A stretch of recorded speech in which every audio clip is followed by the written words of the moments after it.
माननीय परीक्षक, शिक्षक आणि माझ्या मित्रमैत्रिणींनो, सर्वांना माझा नमस्कार. माझे नाव नव्या पल्लवी चेतन मेहर. आज मी तुमच्या समोर माझ्या स्वप्नातील भारत या विषयावर काही शब्द बोलणार आहे. काल रात्री मला एक अजब स्वप्न पडलं. मी थेट एका वेगळ्याच भारतात पोहोचली. स्वप्नातील भारतात मी डोळे उघडले आणि माझ्या टेबलवर मोबाईल नव्हता.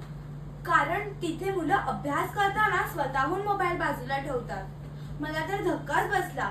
मी स्वतःला विचारलं, हे खरंच भारत आहे का इंडिया 2.0 अपग्रेड? बाहेर पडली तर रस्त्यावर ना खड्डे, ना हॉर्न, ना गोंधळ. ट्रॅफिक सिग्नल लाल झाल्यावर सगळी वाहनं नीट थांबली. मी तर अवाकाच झाले. हे लोक खरंच आपले आहेत का स्वित्झर्लंड वरून आयात केलेली? थोडं पुढे गेली तर मुले कचरा उचलत होती आणि एकमेकांना म्हणत होती, कचरा रस्त्यावर नाही तर कचरा पेटीत टाकायचा. मी तर थक्क झाले. कारण आपल्याकडे कधी कधी कचरा पेटी शोधून काढण्याचा गेम असतो. शाळेत गेली तर विद्यार्थी शिक्षकांना म्हणत होते, सर आजचा नवीन पाठ सुरू करा, आम्हाला वेळ वाया घालवायचा नाही.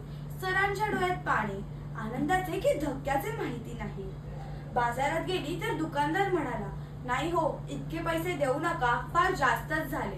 मी म्हणाली, आहो तुम्ही खरंच भारतात राहतात ना? तर तो म्हणाला, स्वप्नातील भारतात सरळ काम, सरळ व्यवहार. आणि सगळ्यात भारी म्हणजे स्त्रिया रात्री 12 वाजता सहज फिरतात. कुठचाही भीतीचा चेहरा नसतो. कारण इथे सुरक्षितता हे फक्त वचन नाही तर वास्तव आहे. आणि माझ्या स्वप्नातील भारतात शेतकरी हसत होता. मी विचारलं, का हसताय?